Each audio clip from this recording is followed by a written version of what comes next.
two-game road trip, finishes out DePaul the following Wednesday. Let's just get your reaction at first about San Diego State joining the Big West and what you think that adds. I know you guys played them last year. Just kind of talk about what this adds. Well, it's pretty exciting from the standpoint that the Big West is a great conference for traveling. And this is just another regional opponent that's by having another game in San Diego, because it adds 2 more games. Guarantees us 1 more home game against a big-time quality Sweet 16 opponent. I think it's outstanding for the conference when you look at what happened to Missouri Valley Conference with teams and raising the bar. I think it takes men's basketball and then makes us evaluate everything from our recruiting to our facilities to coaching and looking at Coach Fisher. Now I feel like a very young coach again too, so that's a real bonus, and I know Coach very well, so I think that's given me another 15 or 20 years of coaching life. Talk about your win at San Jose State and Tichenal, and kind of came out of nowhere, hasn't played that much this season. Just kind of talk about that game and just the excitement that he added. Well, there's 2 things that I think are really critical in this. Is that we played San Jose State home and home for a very specific reason. What we try to do is always try to find one preseason opponent that we can play twice during the preseason, because we want to simulate a conference rivalry. Your conference, play once at home and once at your place, where teams can make adjustments to what you do.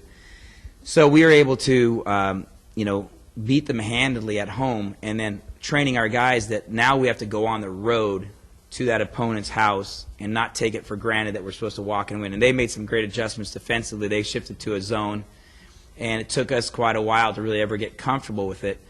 And so for us, it was great training that we wanted to both mentally and then X and O wise.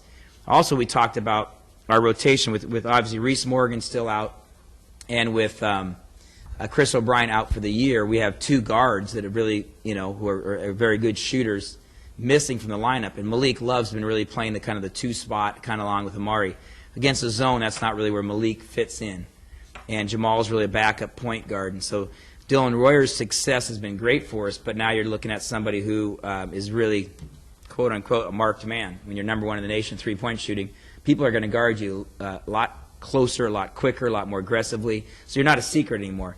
So Dylan wasn't getting any clean looks, and we talked about prior to going to the game that this might really be a game from both defensive premise and from offensively, that Titch might be able to add something for us. So based upon the game plan going into it, and based upon that he is one of our best defenders against their little point guard, Schamberger and Kinney, their 2 leading scorers, are really quick guards on the perimeter, and Titch is excellent defending that, is that when he made his first 3-pointer, he got some confidence. And our team, we have a logo, of course, you've seen on the all in, all game, all season. Well, it's all team, too. And we don't talk about team and family. We mean it. And that everybody in that practice floor has got to know they got to be ready to contribute. We think that we have guys from 1 through 13 that can contribute to our team. And we don't just say that. We believe that. And your teammates have to believe that. So when Titch was in the game and the ball was doubled down in the post, his first shot, Donahue kicks it out. Titch lines up, knocks down a 3. The next time they break down in their zone, they're not guarding him. Amari takes 1 extra dribble, kicks it to Titch. He makes back-to-back 3s. And now his confidence is up, and then when we sub in the second half, the same thing. It just continues on, that confidence, momentum. But it's not his own personal confidence. It's the confidence that the coaching staff has in him. It's the confidence that his teammates have in him. And then we had a great crowd there, too. We had a couple hundred Cal Poly supporters. We had season ticket holders that were up there. We had family, friends. We had alumni, former players were up there. And so we had an energy behind our bench, and as Titch continued to score, that energy grew. And I don't know if you realize that Titch's grandfather played at San Jose State. I believe was an All-American in football, went on and played for the San Francisco 49ers.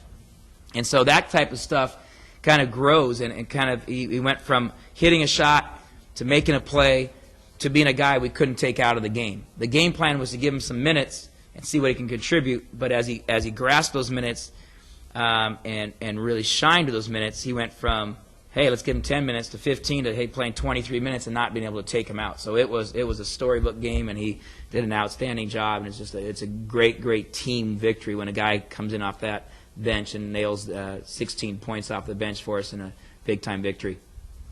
Considering how much depth you guys have and everything like that, did he earn more playing time on Wednesday, or is it still just he might have earned a starting spot. We don't look at anything we're not an entitlement program. You don't walk in and get a start just because, you know, somebody patted you on the back one week and you had a good practice. You've got to earn it every day. We're on one-day contracts. We don't care what you did last week, what you do today in practice, how hard. He earned his playing time based upon what he did in practice and what the game scenario projects out there. So we think everybody every day has got to earn their playing time, and that's what great programs have. They have great competition within, so you don't ever get bad habits that defensively I'm going to take a day off, or offensively I'm going to be selfish, or I'm not going to make the right pass, or I'm not going to mentally. So, you know, he's considered a possibility of starting on Wednesday. We'll determine that after, you know, another practice and some more film and scouting to see what's best each game. So we certainly have stirred the pot, and we'll always look to stir the pot for the rest of my career as a coach. There's never going to be just getting your job because you showed up. We don't want that attitude on anybody's mind. You come in, you got to work every day.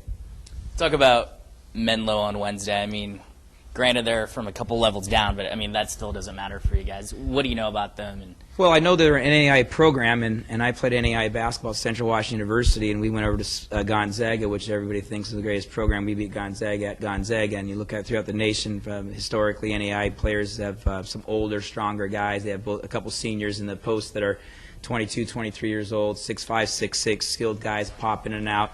I got tremendous respect for NAI teams, Division II teams, having played at that level and having coached that level and having won numerous games with quote-unquote lower-level teams. That the reason why we're playing Menlo is that we're able to get them into the gym and have a home game and have 2 good practices after San Jose State. We're trying to balance that schedule out so that we're able to actually have home games and not be on the road for 10 days in a row, where we're able to go to San Jose State, come back, practice 2 days, have a home game, practice another day, and then go on the road with the Fresno State and a DePaul. So I think it's a critical part because we have to get better during these 4 days. It's a big part of our program growth. since we won't see you next week, first of all, let's just talk about the challenge of playing at Fresno State. I know you don't like to talk about a game down the road, but as far as talk about those 2 road games that you do have and just the challenges they present and opportunities. They present a number of challenges. First of all is obviously going on the road is always, challenge. You're in a hotel and on and on and on. You're also in a large arena, okay, and it seats, 12, 13,000, whatever the Save Mart Center seats. So we're looking at two adjustments there. Third thing is they've got a new coach and a very high energy program right now. I know they just had a big victory against Utah. They crushed Utah. They're playing very hard. They got some good athletes there. It's a rivalry that we look forward to. We've actually signed a 3-year contract with them, so that we're playing at their place this year. We're going to have Fresno State back at our gym next year, and then we'll return one more at their place. And I know that talk to people on the Central Coast. I think Fresno State's a great rivalry that we want to have, for a few years. So I think that's a big part of it. After that game, then we've got to drive to San Francisco Sunday, travel all day back to Chicago. We'll practice Monday at the Rosemont Center there in Chicago, right by O'Hare Airport. And DePaul, a Big East team that's got off to a good start. I think they're 6-2 right now or something to that effect. Big East, new coach, been there for a couple years. Up tempo, presses all game long, very athletic. Been scoring 80-plus points a night, so that's going to help us prepare for a Long Beach State team, an aggressive, full-court pressing, trapping team, or an Irvine likes to trap and press. So we really look at our schedule as something in which has got to prepare us for the Big West. That's why we play San Jose State twice. That's why we want to play USC. That's why we want to play UNLV. That's why we want to play Fresno State. That's why we want to play DePaul. We think that we're preparing ourselves for Fullerton, for Santa Barbara, for Riverside, for Long Beach State. Our conference is playing great, talented teams, and that's just going to help elevate it. And you add San Diego State to the mix. We're trying to elevate the entire program, the entire conference, and I think that our preseason schedule is a big part of that, to have that national recognition in the RPI rankings and be a very solid mid-major that someday can be, multiple qualifiers. We want to have more than the audit AQ.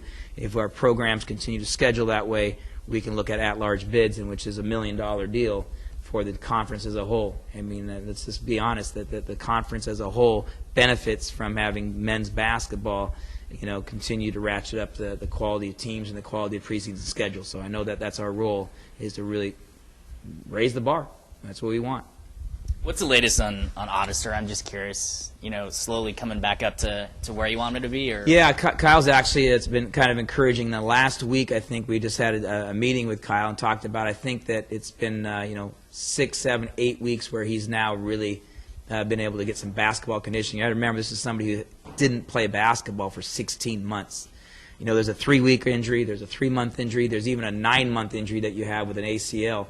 But Kyle, with the perpetual injuries to the bones, was out for 16 months, and it usually takes about a third of that time to really get back into it. So I think it's a 3 or 4 month recovery period of getting the rust off, the timing, the confidence, the aggressiveness.